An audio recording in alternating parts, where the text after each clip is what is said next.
Okay, welcome to Safe TV, Safety First CPR and Safety Training's YouTube channel. And we are here at the Florida USVI Poison Information Center of Jacksonville. And in front of us, we have two lovely ladies, and their names are Phyllis and Debbie. And if you can go ahead and tell us what you do here at the Poison Information Center. We'll start over here with Phyllis. Yes, I am the Media Relations and Education Associate here at the Poison Center. We're located on the campus of Shands, Jacksonville. We service 42 counties and the U.S. Virgin Islands. And I will introduce my education coordinator. My name is Debbie Forrest, and I am the education coordinator for the Poison Center here in Jacksonville. And I have been with the Poison Center for 20 years now. I answered phones for 19 years, and I took over the education coordinator position in September. Congratulations. And having 19 years of experience on calls, this is a great segue to our first question. How many calls are received annually to the U.S. Poison Centers? The statistics for the 2011 year, the American Association of Poison Control Centers, say that the poison centers, 57 of them in the United States, have answered 3.6 million calls. Well, that's a lot of calls to the poison centers. And how many calls actually come into the Jacksonville area? The Jacksonville Center last year answered 52,000 calls. That is a lot of calls in a year, and we know that kids can get into all types of things. When we're talking about those type of calls, what are the top calls that come into the Poison Center? The top calls are probably cleaning products, cosmetics and personal care products, analgesics, antipsychotics, and foreign bodies. The small button batteries that kids just see lying around and they put them in their mouths. Right. And also with those calls that we received, those 52,000 calls, almost half of those calls were for children under the age of 6. And of those calls that came into the Poison Center, our specialists, those are the individuals who answer the telephone, healthcare professionals. They're not just operators, they are specially trained and skilled healthcare professionals who are answering those phone calls. We were able to field on average 82% of those calls where the caller could stay home and not go to the emergency room. So we're good at saving callers money, saving time, and saving lives. For every dollar that is spent in healthcare, we saved Americans $13, almost $14 for every dollar that they spend. And on average, a report that was recently released from the American Association of Poison Control Centers states that we saved Americans $1.8 billion in healthcare just by being here when they need us. Well, you know, your service is priceless if you think about it. Yes, and having that type of service, what are the most dangerous poisons that are fielded in terms of calls? Probably the most dangerous poisons are antifreeze, corrosive cleaners, fuels like gasoline, tiki torch oil, those kind of things, and pesticides. Okay. So when we're talking about those types of poisons, as I've been educated about, they are called a look-alike. Can you explain what a look-alike is? Well, this is a great example of a look-alike. Okay. This is what we use, our candy pill display, because pills are among the top products that children get involved with and get poisoned by because it looks so much like candy. And if us as adults cannot tell the difference, it's very hard for a child to tell the difference. You have your gummy bears that looks like gummy vitamins. It looks like candy. So you never tell a child to come on, take the medicine. It tastes like candy. Okay. The only thing they heard was candy. You could possibly give the child the medicine, forget to put it back up, get distracted, and it only takes a moment for a child to remember, oh, candy. They take the medicine that you left out. They could perhaps take that medicine, but again, all they're listening to or hearing is the word candy. So you never tell a child that, and you always put medicine back up out of the reach in the sight of a child, because children climb. If they can see it, they will try to get to it. So that's why it's up out of the reach in the sight of a child. But the candy look-alike is something that you have to be careful about, the candy and the pill look-alike. Okay. And there's something recently that was on the news probably about maybe a year ago, and it was really one of the top subject matters was those Tide pouches. Yeah, and can you tell me a little bit about that, Debbie? Yeah, they're very colorful, right. And they're very attractive to children because they look like candy. And they do try to ingest them, and when they do that, they cough and choke, and sometimes they'll vomit, and it just tastes really bad to them. It's dry in the back of their throat. Okay. So it's very bad for them. Not only the detergent pods, but the laundry detergent pods, in addition to the dishwashing detergent pods as well. Okay, and then let me backtrack because you mentioned some things such as the tiki torch oil, and the color looks like the color of what that we... Of apple juice. Apple juice. Absolutely. It looks very similar to apple juice. That's why we recommend people to leave things in their original containers. For one thing, that don't pour them into a cup, because if you leave it on the counter, it looks like apple juice to a child. It looks like something else, and they could accidentally drink it in that way. Right, and as adults, we're very wary of what we drink. We just don't pick it up. Usually, we look at it first or we smell it. But for children, they're just going to grab it. So that's some great information, Debbie. I really appreciate that. And one thing Debbie mentioned is the antifreeze. Okay. If you don't know, antifreeze is sweet. And a teaspoon could possibly kill a small child or a small animal. Antifreeze is sweet, is that correct? It's very sweet, and it tastes good to animals, and it tastes good to children. And it's a very colorful, highly attractive looking liquid. So don't put it into cups or Gatorade containers or other soda containers that children might mistaken for something good to drink. Okay. Well, I'll tell you right now, just sitting in front of you and hearing all these things that we should be wary about, myself as a parent, I'm very enlightened over those types of things. And having our 3-year-old daughter, we're always looking out for her, just as parents normally should look out for their children. So, what should an individual do, such as myself, if you suspect a poisoning? Absolutely, call the Poison Center right away at 1-800-222-1222. Okay. And you will talk to a trained healthcare professional, and they will determine whether or not the child needs to go to the hospital or not. If the child needs to go to the hospital, they'll even call ahead to the hospital and let them know that you're coming in, and let them know any treatment that needs to be done, anything that needs to be recommended at that time. Okay. And I can see right in front of you, you have some... Well, actually behind you, we have a coral snake, and referring to some poisonings, as you mentioned before. You have a visual for us, and can you explain what you have in your hand? This is just showing pictures of the different poisonous snakes in Florida, and it's showing the difference also between a coral snake and a king snake. The big difference here being that the coral snake has a black nose, and the king snake has a red nose. They have similar color patterns, so it's easy to forget the rhyme that goes along with it. So the easiest way to remember it is that the coral snake has a black nose. Okay, I didn't know that. I always hear the rhyme, red and yellow kill a fellow, yes. Red and black friend of Jack. Yes, exactly. But if you're a younger kid of 3 years old, what are they going to know? They're not. They're just going to say, ooh, look at the pretty animal, let's pet it. Right. So I could see those venomous snakes. Now, is it important that if they get bit, no matter if they're poisonous or not, that they still should call the poison control, and why? Absolutely. Call the Poison Center right away so that we can walk them through what not to do initially. Like, we don't want them to put ice on the wound. We don't want them to cut and suck out the venom. We don't want them to put on a tourniquet. All of those things cause more tissue damage. Okay.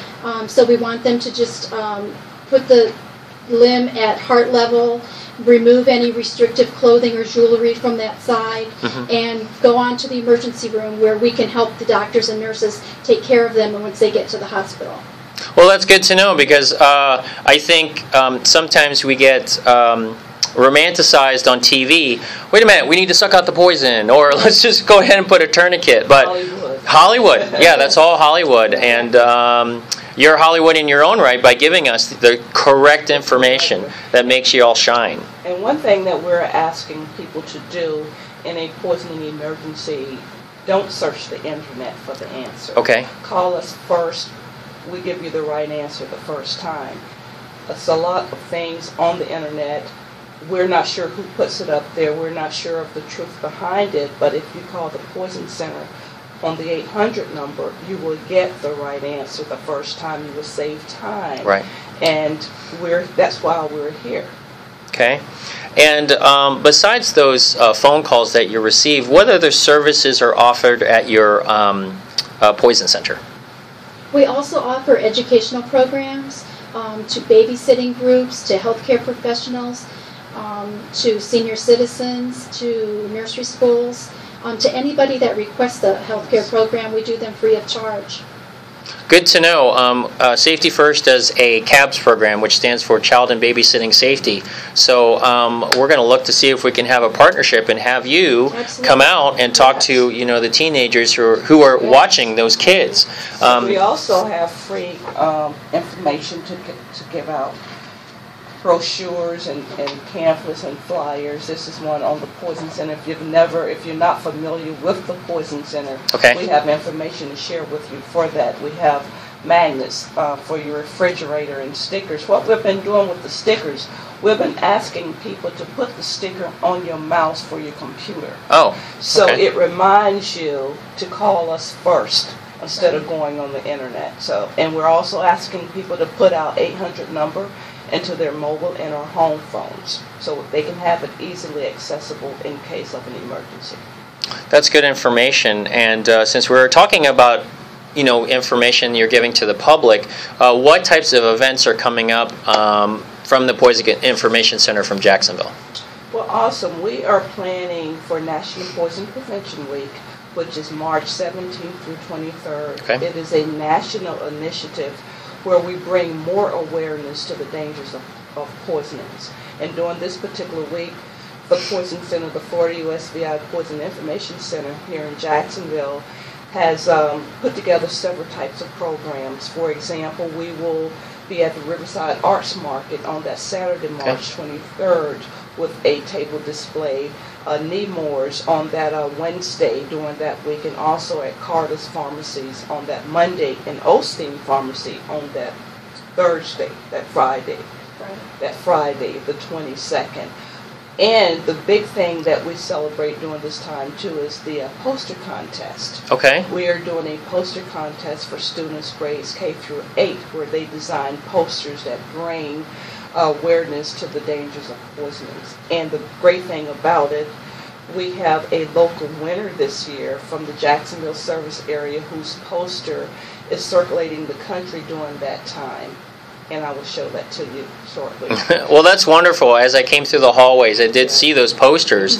And again, that gives the children the responsibility of knowing, not just having mommy and daddy tell me, but actually asking them, okay, what do you think a poison is? And so they get to draw it, and we have a winner from Jacksonville that's going around the country, and that is very important. That shows that y'all are doing your jobs as well as people educating our youth, which is great. Since we started the contest in 2008, we've had over 1,000 students to enter this contest. We've touched over half of our service areas as far as counties are concerned, and the sponsors who donate their time, their talents, as well as their prizes for these students. We have in the excess of maybe $200,000 in in-kind gifts from those sponsors. And we also will have a billboard campaign in some of our counties talking about National Poison Prevention Week. And locally here, the Pepsi sign will put some information on that sign for the week as well. And the buses, JTA buses, inside and on the tail will have information about National Poison Prevention Week.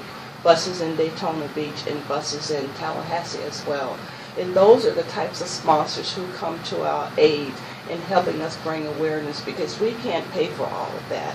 We are a nonprofit organization, and when those sponsors step up to the plate, as such, we are very happy that they are being our partners. That's great information. And so is there any contact information you'd like to go ahead and give our viewers besides the number that you've just mentioned? A website or anything else? The website is www.fpicjax.org. And of course our 1-800 number, 1-800-222 1222 in case of any poisoning emergency. Okay. So just to ask a question, and we're here, the specialists are here 24 hours a day, 7 days a week, and they're always available. Okay, well, great. Thank you for your time today. The Florida USVI Poison Information Center. And again, thank you, Phyllis and Debbie, for sitting down with me here at SafeTV and having you give us the privilege of allowing viewers to understand what poison is all about. So thank you. And this is Tux Taka from SafeTV, a part of Safety First CPR and Safety Training. Ladies, have a great day. Thank you. Thank you for having us.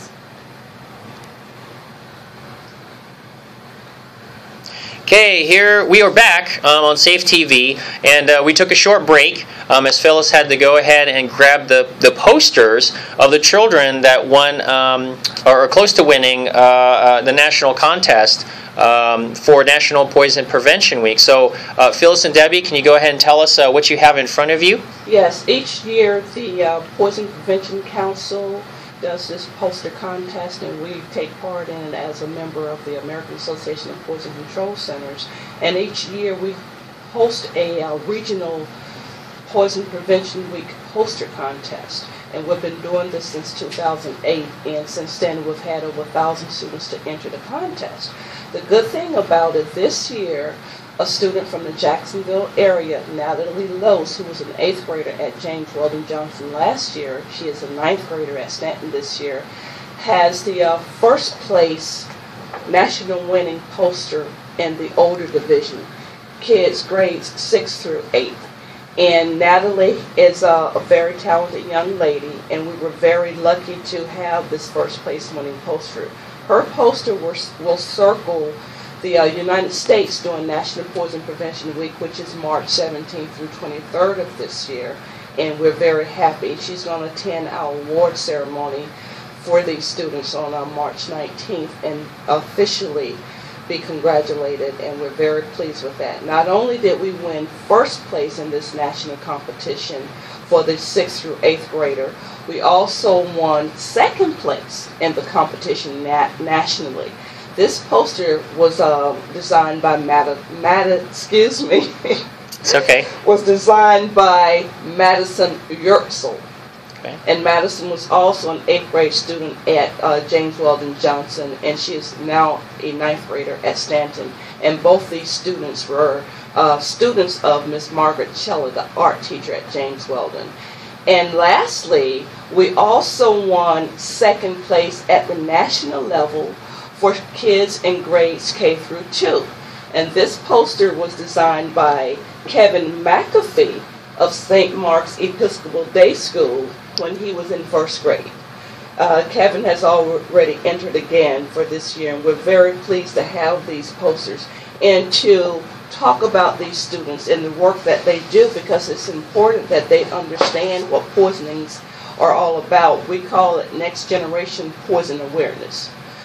When they're little, they're thinking about it, but it has not hit them yet. As they grow older and become involved with certain types of elements or poisonings, they will remember as a kid they learned what poisonings are, how to stay safe. So as they continue to grow older, get married, have children, they will be able to keep their children poison safe as well. So we're excited about the contest. We're looking forward to March 19th on the campus of Shands, Jacksonville, when these students who have entered the contest this year, the regional poster contest this year, will be rewarded for their hard work. We have students coming in from the U.S. Virgin Islands. We have 4 schools from the Virgin Islands who entered, and 10 schools within the other counties that entered as well. So we're excited again, as always, and we congratulate these students and the other students as well.